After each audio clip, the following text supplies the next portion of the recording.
Bien, nosotros suspendemos hoy el estudio que tenemos de Marcos y nos vamos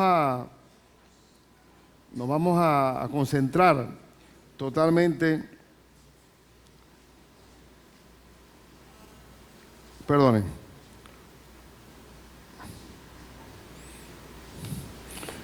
en darle el fundamento bíblico al diaconado, el porqué de él.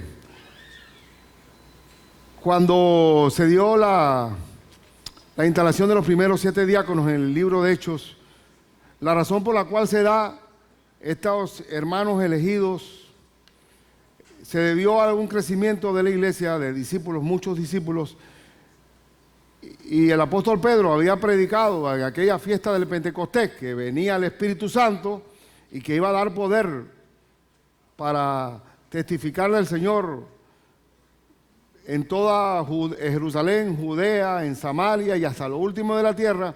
El apóstol Pedro habló de los postreros tiempos, de la instalación del reino de los cielos, y ellos lo interpretaron que ya Cristo venía, y los que estaban de visita en la fiesta esta del Pentecostés, lo que decidieron fue quedarse a estar en Jerusalén recibiendo en espera de la venida del Señor Jesucristo. Y por eso que daban todo lo que tenían, los alimentos los repartían, vendían sus cosas, las traían a los apóstoles y se distribuía la comida, vivían en comunidad, vivían en las casas repartiendo el pan con sencillez, recibiendo instrucción en el templo, recibiendo estudios bíblicos permanentes. Pero ¿qué pasó? Como había tanta gente en un solo sitio, comenzaron a murmurar algunas viudas y también los mismos hermanos que no eran de Jerusalén, a decir que a las viudas griegas no estaban recibiendo la distribución de los alimentos diarios. Y comenzó a desatarse una murmuración, y cuando uno murmura, está destacando algo malo y se da la habladuría, se da el cotilleo, se da el rumor, y eso crea una iglesia que se va viciando y se va enfermando. Entonces viene la necesidad de nombrar diáconos que lleguen a alcanzar a esas viudas y a todas las necesidades del pueblo de Dios en Jerusalén. Pero para acoger a estos hombres tenía que haber cualidades especiales, cualidades espirituales, porque tenían que tener un buen testimonio, tenían que ser guiados por el Espíritu Santo, tener sabiduría. Porque cuando uno instala a alguien para servir en el cuerpo de Cristo, tiene que tener un respaldo de un estilo de vida que Cristo verdaderamente vive en él. Y el tema que quiero decir es que es una bendición servir. Cristo vino para servir, no a ser servido, y dar su vida en rescate por muchos. Cristo es el ejemplo de entrega. Cristo se dio a sí mismo. Inclusive el Padre amó tanto al mundo que dio a su Hijo unigénito, para que todo aquel que en Él cree no se pierda, mas tenga vida eterna. Es un obsequio de Dios, es un regalo de Dios. Cristo no estimó el ser igual a Dios como cosa que aferrarse, como dice Filipenses, sino que se despojó de su deidad y se hizo hombre, y estando como hombre se hizo siervo y fue obediente hasta la muerte y muerte de cruz. Es un ejemplo de dignidad, de servicio y de sacrificio.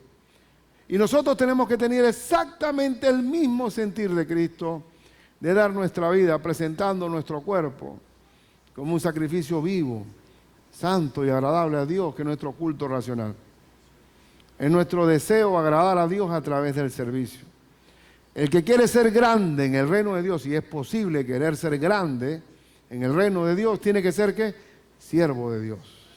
El que quiere ser el primero en el reino de Dios debe ser servidor de todos. El pastor es el primer esclavo de amor que está en la iglesia y los diáconos también son servidores. La palabra diácono significa una persona, en la misma etimología de la palabra, una que está a través del polvo. Está sirviendo, no importa aún humillarse en el servicio. Mi deseo es darme y darnos como una vela que aun cuando se extinga vamos a encender hasta el final. Bien, entonces en el día de hoy, en esta instalación que vamos a tener, vamos a dar esta base en Hechos 6, si habla su Biblia en Hechos 6. Y en primer lugar, la razón por la cual se instalaron los diáconos fue debido al crecimiento de la iglesia, pero sin la debida atención. Había una atención, pero cuando crece la gente tiene que ser atendida personalmente. Dice, verso 1, en aquellos días, como creciera el número de los discípulos, esto fue una crisis de crecimiento, pero es una buena crisis de crecimiento. Hubo que murmuración de los griegos contra los hebreos, de que las viudas de aquellos eran desatendidas en la distribución diaria.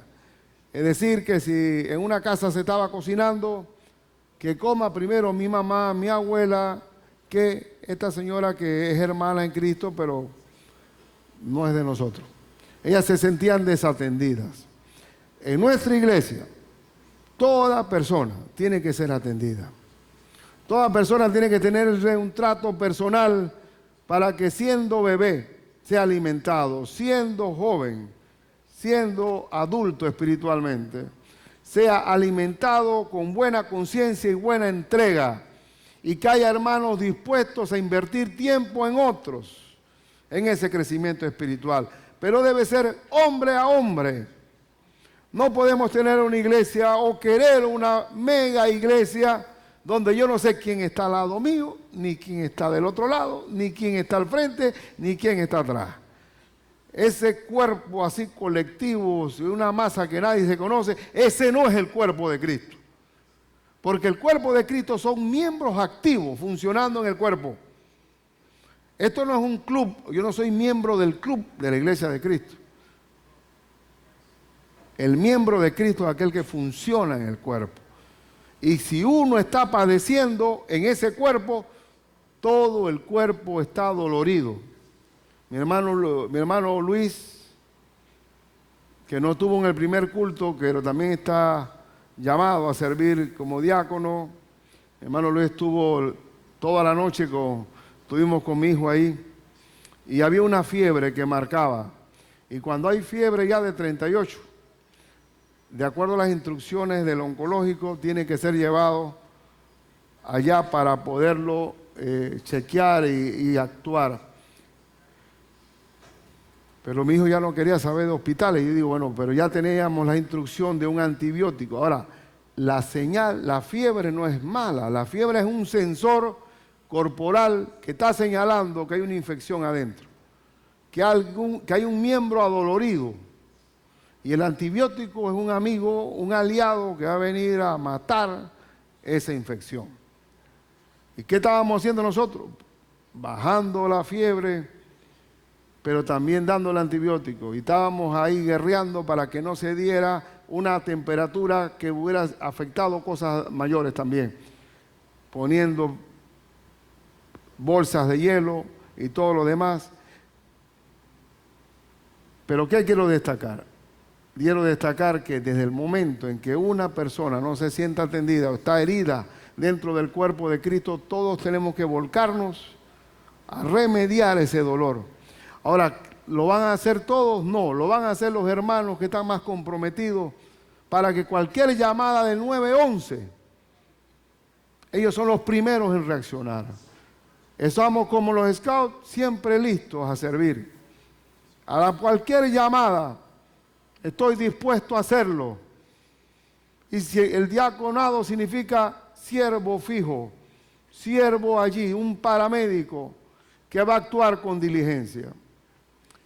Entonces, esta crisis que trajo una solución bíblica, este crecimiento que trajo la solución a través de hermanos comprometidos, la crisis trae bendición.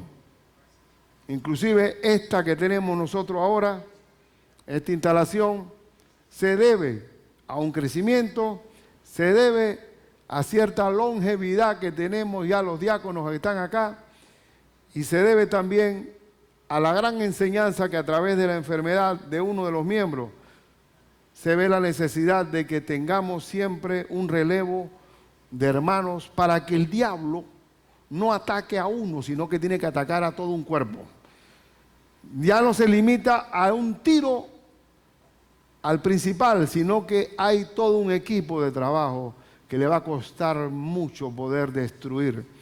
Porque el Señor nos diseñó a nosotros como iglesia a trabajar en equipo, a trabajar interdependientemente. Y miren, como pastor, no debemos concentrar poder ni concentrar decisiones, sino aprovechar el cuerpo de Cristo para que se distribuya, porque cuando hay un pastor que tiene que ser un superstar, de que tiene que hacer el hombre orquesta, bueno, mi hermano, lo que le espera a usted a corto plazo es un gran infarto, un infarto que es fulminante, pero si aprovechamos ahora para ir multiplicando los obreros, mucho mejor. Y observen el caso de Moisés en Éxodo 18. En Éxodo 18 vemos el caso de Moisés, que era un líder fuerte. Miren que Moisés fue llamado a ser libertador del pueblo israelita a los 80 años. Imagínese usted, a los 80 años, que muchos están viendo telenovelas y sentado en una mecedora, lo llame a usted a ser libertador de un pueblo esclavo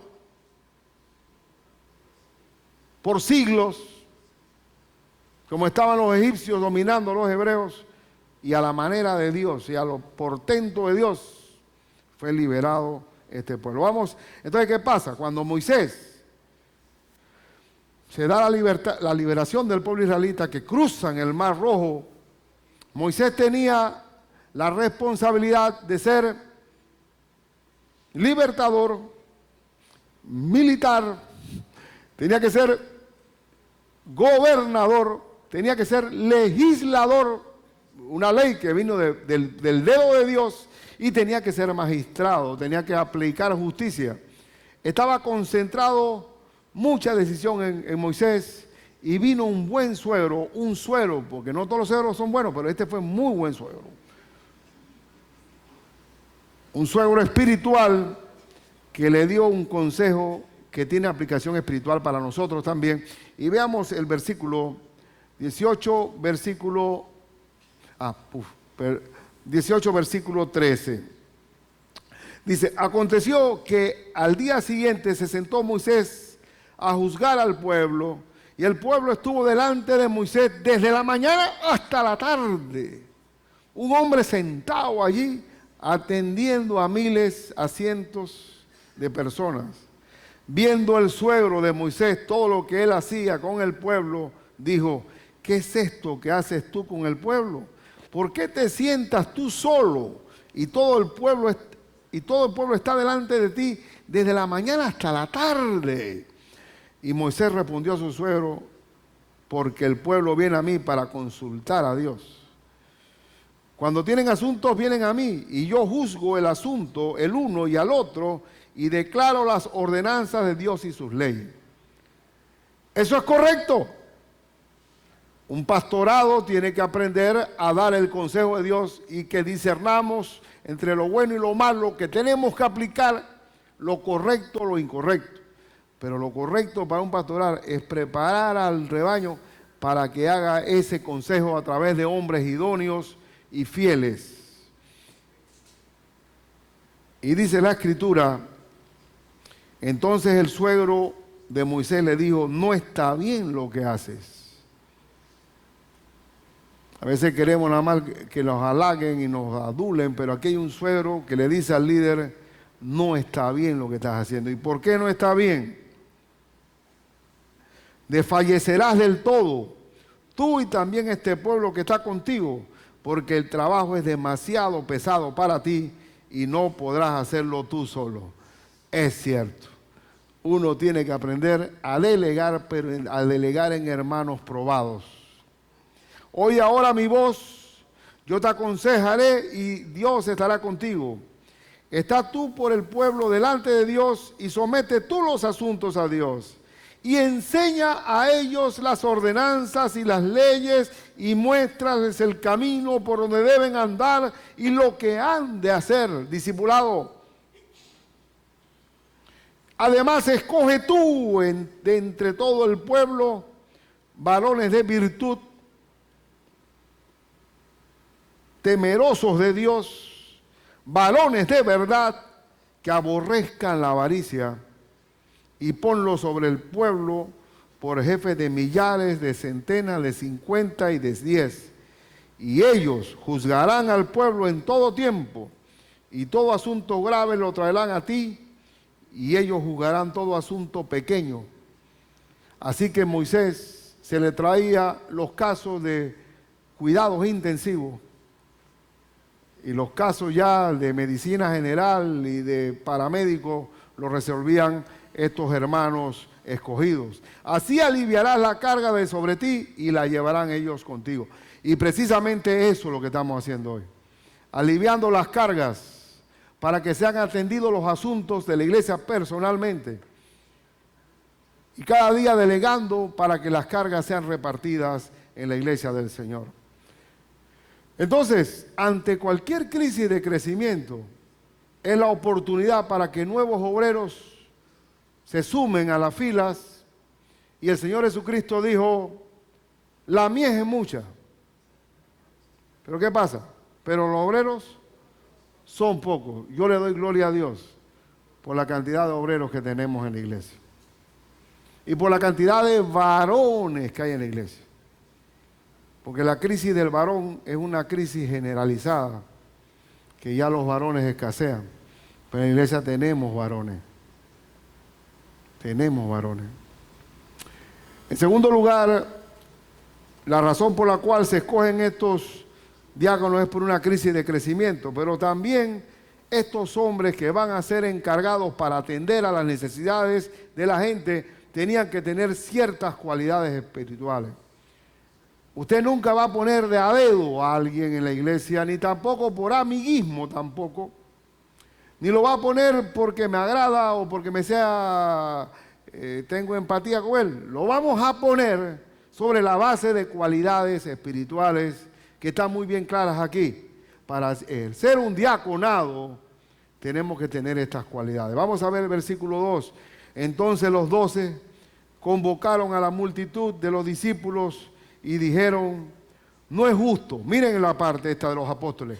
Los apóstoles le dijeron a la multitud que estaban quejándose y murmurando, no es justo que nosotros dejemos la palabra de Dios para servir a las mesas. ¿Cuál es la labor fundamental de la iglesia del Señor? Es enseñándoles que guarden todas las cosas que os he mandado, y he aquí yo estoy con vosotros todos los días hasta el fin del mundo. La predicación de la palabra es la prioridad número 1. Y un pastor o un hermano que está llamado por Dios a pastorear o a apacentar, nunca debe distraerse en cosas que lo aparten, lo enreden de la labor fundamental que es enseñar la palabra de Dios. Entonces los apóstoles dicen, no vamos a dejar nosotros de atender la enseñanza de la palabra y la oración por servir a las mesas. Y no es porque era denigrante atender las mesas, sino que era una distracción de la labor principal. Dice el verso 3, buscad, siguen hablando los apóstoles, buscad pues hermanos de entre vosotros a 7 varones de buen testimonio, primer requisito, tener buen testimonio, llenos del Espíritu Santo y de sabiduría, a quienes encarguemos de este trabajo. El trabajo de los hermanos que vamos a instalar hoy parte de la base de un buen testimonio, de que tenemos un estilo de vida a los de afuera, a la comunidad, que nadie nos puede censurar. Tenemos buen testimonio de los de afuera. El buen testimonio es fundamental, porque si no hay buen testimonio no hay autoridad espiritual. Si yo como pastor resulta que viniera una mujer por ahí con un niño en brazos y dice, ese es el papá, ¿ve? Ese es el papá. Hágale la prueba de ADN para que vea. Y uno en una mentira de la vida, así como David, que pensaba que el asunto de él estaba oculto. ¿Qué pasó? Desde el punto de vista bíblico, ya perdí toda autoridad. ¿Qué tengo que hacer? Tengo que irme de aquí porque ya no tengo buen testimonio. La autoridad espiritual descansa en el buen testimonio. Yo no puedo decirle a alguien que viva este estilo si yo no lo estoy viviendo. Perdí autoridad espiritual.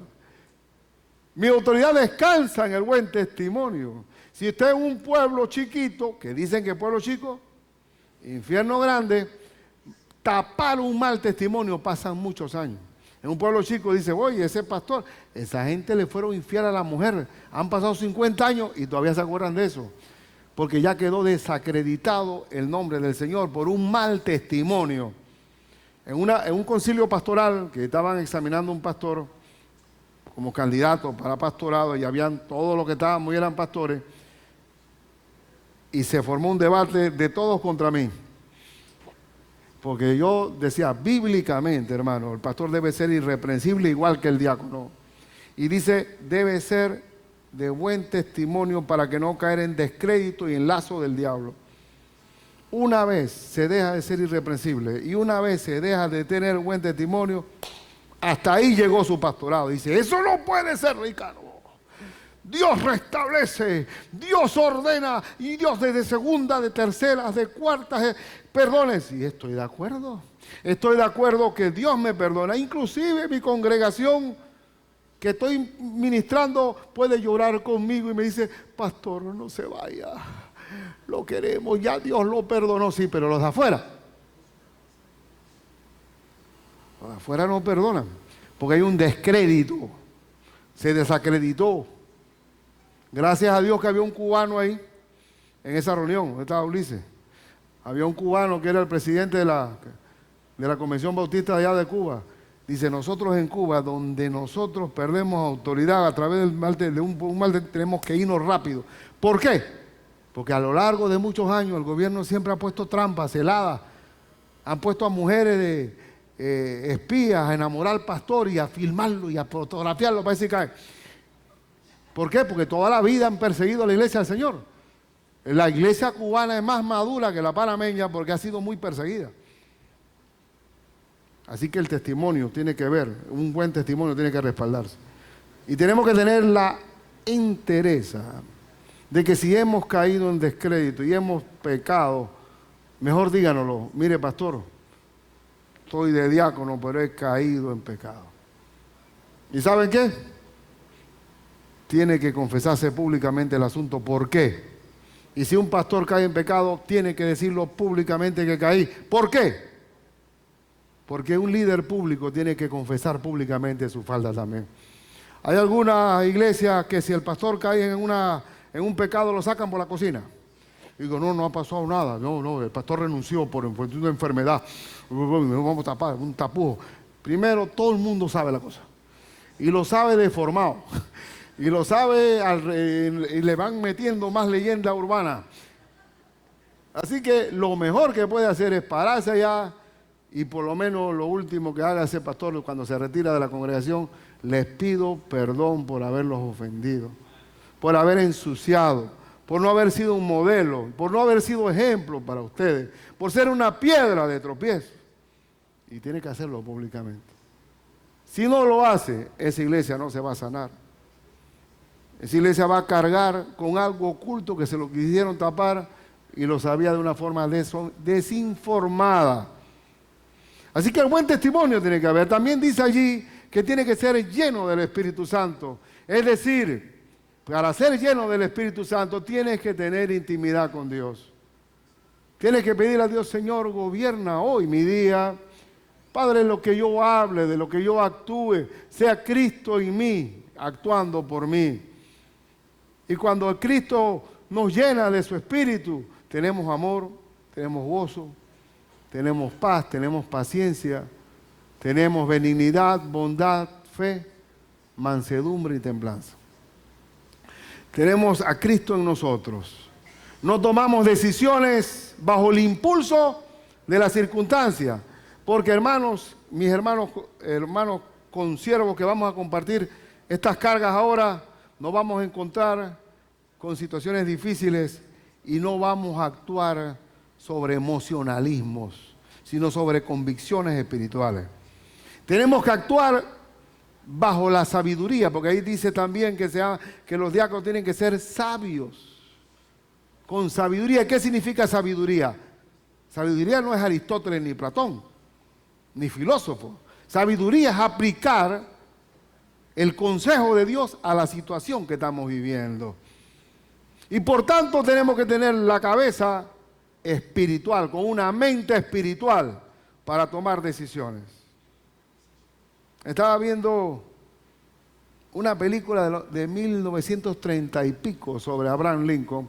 Y yo he leído mucha biografía de Lincoln, me agrada como personalidad, sobre todo porque un hombre tan paupérrimo como ese hombre llegó a ser presidente de Estados Unidos, que él decía que él estaba peor que los esclavos.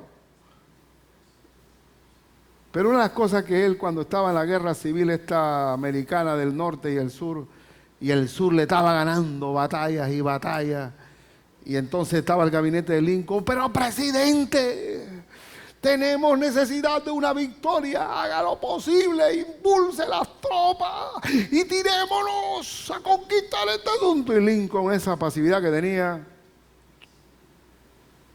y todos estaban así. Y dice, oye, tú sabes que yo conocí a un hombre allá en Springfield, donde él estaba en el campo de él allá, siempre hablaba así, echando un cuento de alguien por allá. Un hombre que quería hacer un barco, un bote, y él estaba con deseo de hacer su bote apresuradamente, pero no sabía nadar.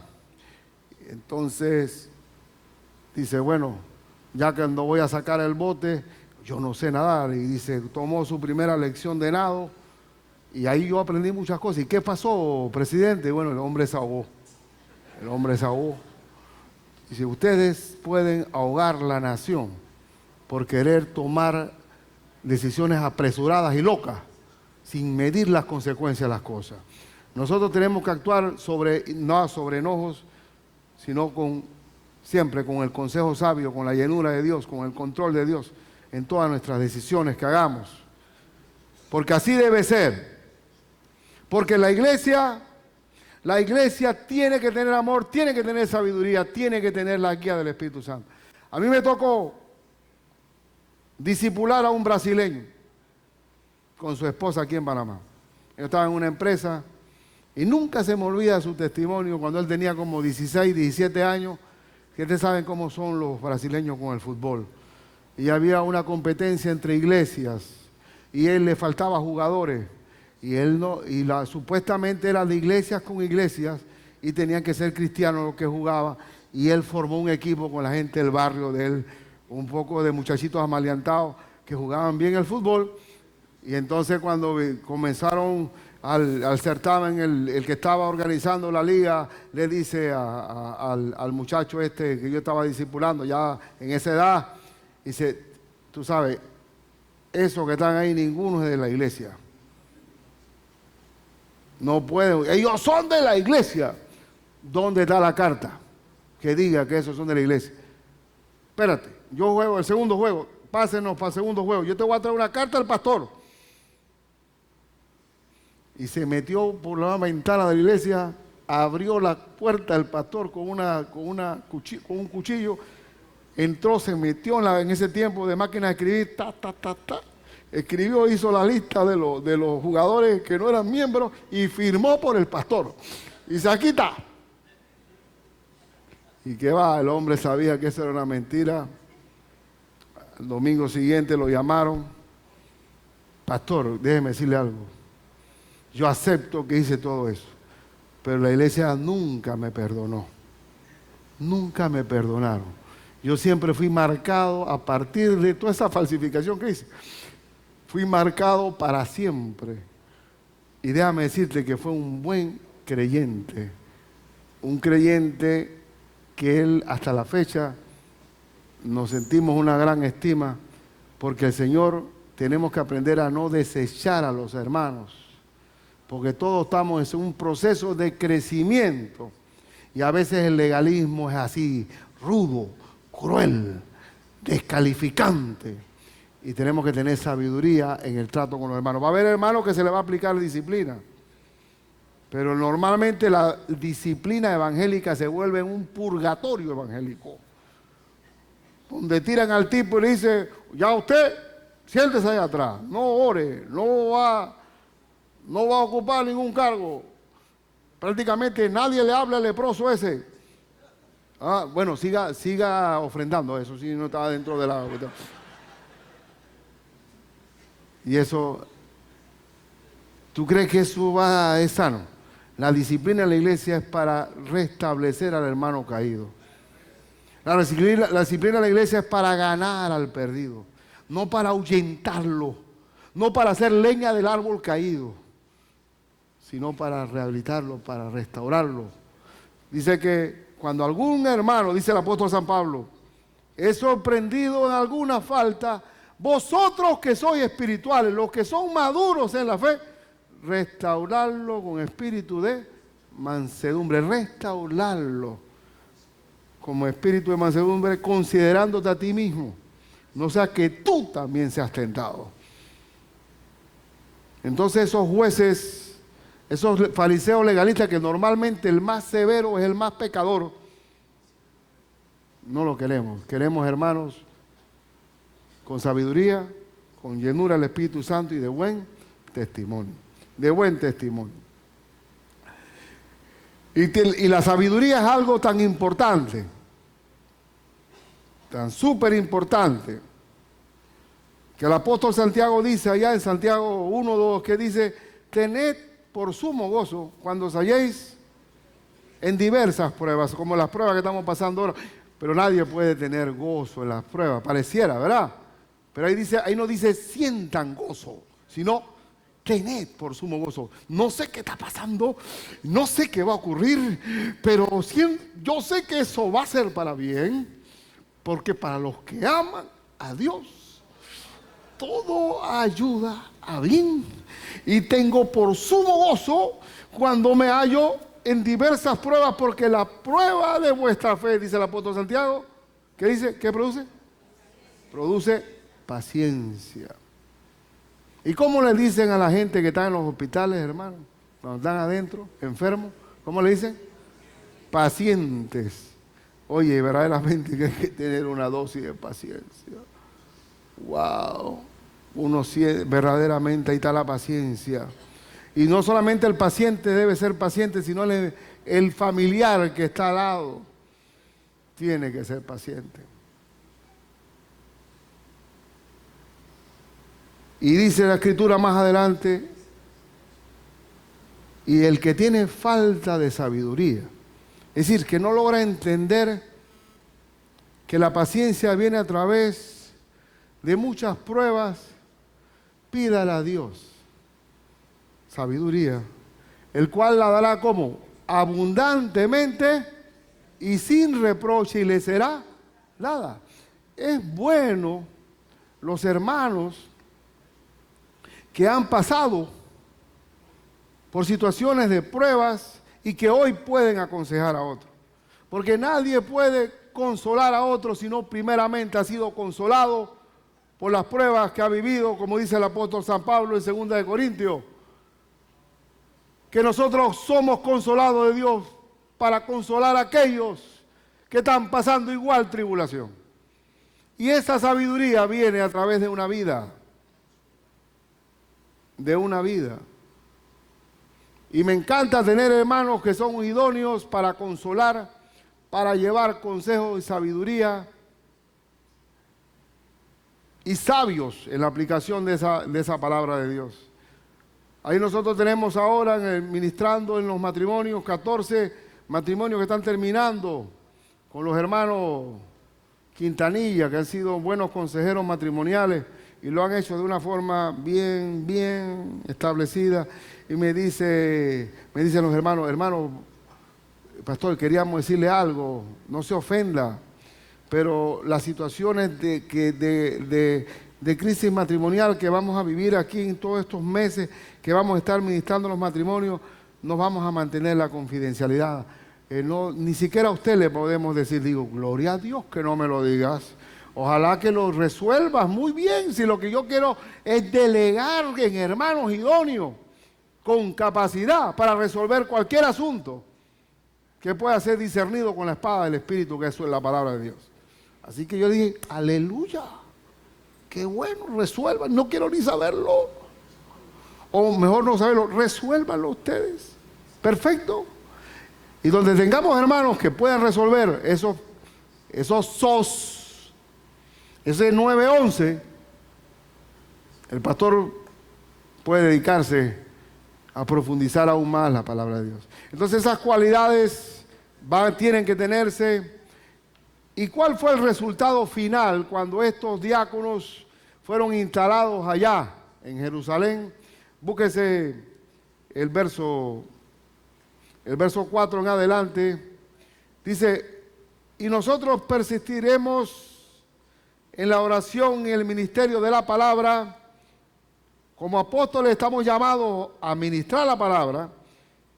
Y dice el verso 5, agradó la propuesta a toda la multitud y eligieron a Esteban, varón lleno de fe.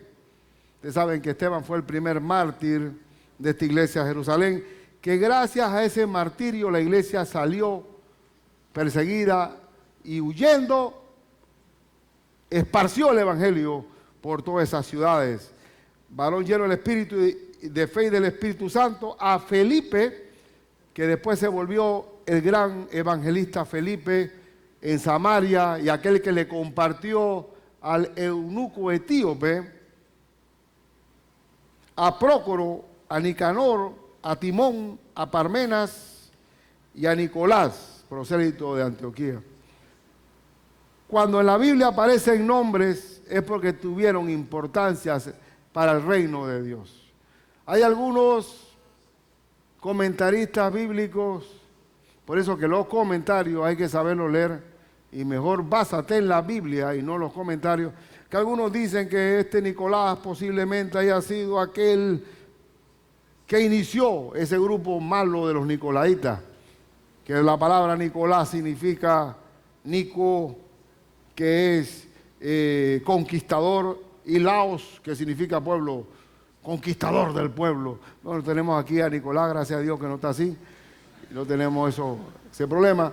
También alguno que se llama Timón, aquí hay uno que dice Timón, que tomó timón de las cosas y que quiso dirigir y controlar todo. Esas son meras especulaciones. Si no lo dice la Biblia, no tiene ningún valor. No me vengas a especular con cosas que el Señor puso su nombre ahí porque tienen una relevancia. Y entonces cuando se instalaron estos diáconos y comenzaron a ejercer el diaconado, ¿qué pasó? Y dice, a los cuales presentaron ante los apóstoles, quienes orando les impusieron las manos, y eso es lo que vamos a hacer ahora. ¿Y el resultado cuál fue? Y crecía la palabra del Señor, y el número de los discípulos se multiplicaba grandemente en Jerusalén. Es decir, cuando nosotros leímos el primer versículo decía, como creciera el número de los discípulos, y acá está diciendo, y crecía la palabra y se multiplicaba grandemente los discípulos. Es decir, que aumentó aún más la población, ya no de suma, sino de multiplicación. Y el Señor nos llamó a multiplicarnos. Tenemos que multiplicarnos, porque el Dios quiere que llenemos la tierra de la gloria de Él. Dice, fructificaos, le dijo el Señor a Adán y a Eva, multiplicaos, ¿y qué? Y llenar la tierra. Tenemos que multiplicarnos, porque entre más creyentes tenemos, más luz ahí. Y cuando un país nota la luz del Evangelio, lo que hay es tiniebla y oscuridad y maldad de todo tipo. Y se multiplicaba, dice, el número grandemente, el número de discípulos.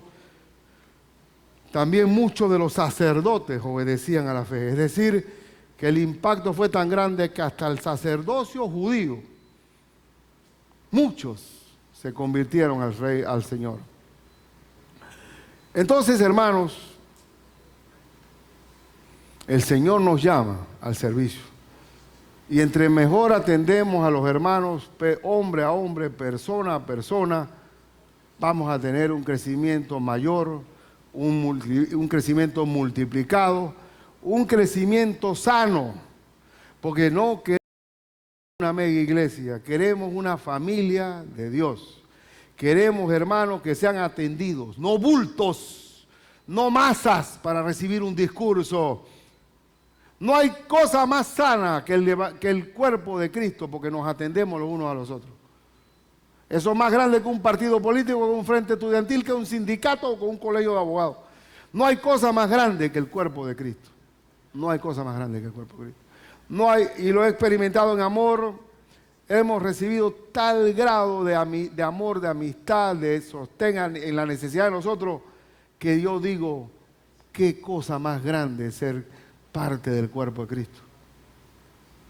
Cuando yo recibí al Señor y con el tiempo me comprometí con Él y le compartí a mi papá de Cristo, cuando después le digo a mi papá, papá, usted sabe que voy a ser pastor, dice, oh, qué bien, qué bueno, hijo.